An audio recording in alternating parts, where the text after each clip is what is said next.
Hi everyone, Ryan from Fight Game Analysis here, and today we are going to be talking about the 3 things that Stipe needs to do if he wants to beat Daniel Cormier in the rubber match. If you've been enjoying the content, please go ahead and like this video and also subscribe to the channel. We really appreciate your support. So a lot of you see this title, and the first thing you think is, come on, what does Stipe need to do? He doesn't need to change anything. He won the rematch already, and he won it by knockout. He's the current champ. This should be talking about what DC needs to change up and what DC needs to do to win this fight.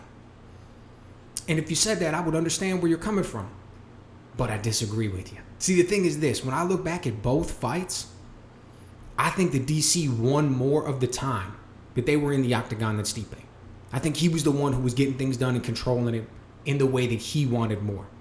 So I look at this, and even though Stipe won the rematch, and even though he's the defending champ, coming into this third fight, I think Stipe is the one who actually needs to make some changes, and he needs to tweak a few things if he wants to come out victorious. So it puts him in a little bit different position than you would normally expect. So when these guys square off, the first thing I think, and the most important thing that Stipe needs to work on if he wants to win this fight, is being first. He has to act first. If you look at the both times that they fought, when he saw the most success was in the rematch, rounds 3 and rounds 4. Okay? And both of those rounds, the major difference was that he was first.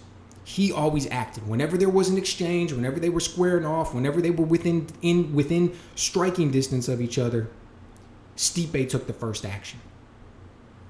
DC is good. Man, he's aggressive, he's strong, he's got great technique. If you allow him to dictate the action, he decides where the fight happens, the distance that it's at. He decides when you're fighting versus when you're resting. He decides the space in the octagon where the fight takes place, whether it's in the middle or up against the cage. If you give him the luxury of making all those choices, it's not going to be an easy night for you. And the chances of you winning are super slim.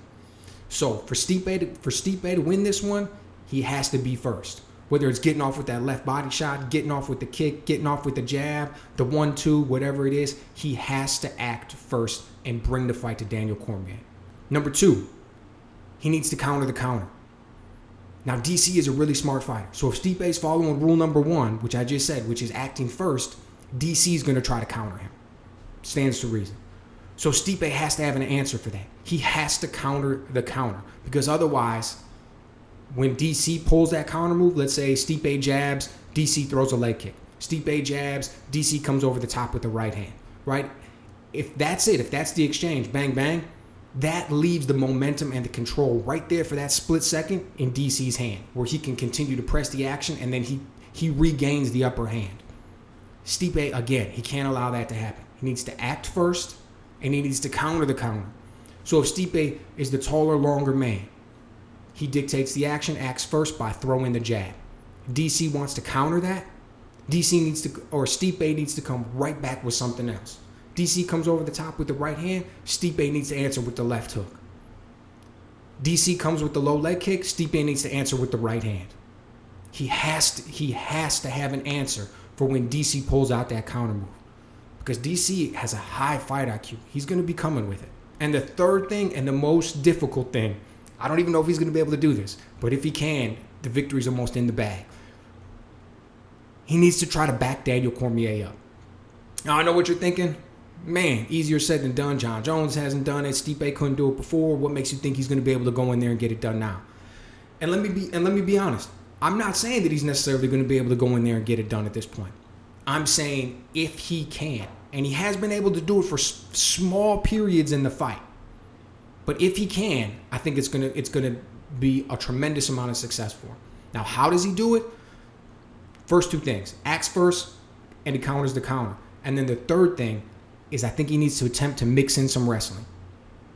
Right now, I'm not saying he's going to get the takedown. Daniel Cormier is by far, in my opinion, the better wrestler than Stipe.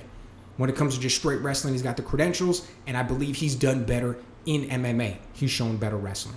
However, Stipe's got good enough wrestling, and he's such a big, strong guy that he can attempt some takedowns or threaten with the takedown just to mix it up a little bit and not let Cormier think that he wants this to be a kickboxing match. Just mix it up a little bit. Just do it. When DC has to defend that takedown, he's probably going to back out of it. It's going to keep the momentum going Stipe's way. Now, either way, I think this is going to be a tremendous fight. I think it's going to be really tough for both men. They bring such a great skill set to the table. It's going to be awesome to see. So again, if you've been enjoying the content, please go ahead and like this video and also subscribe to the channel. We're just a small little channel here, so it means a whole lot for every single person that subscribes.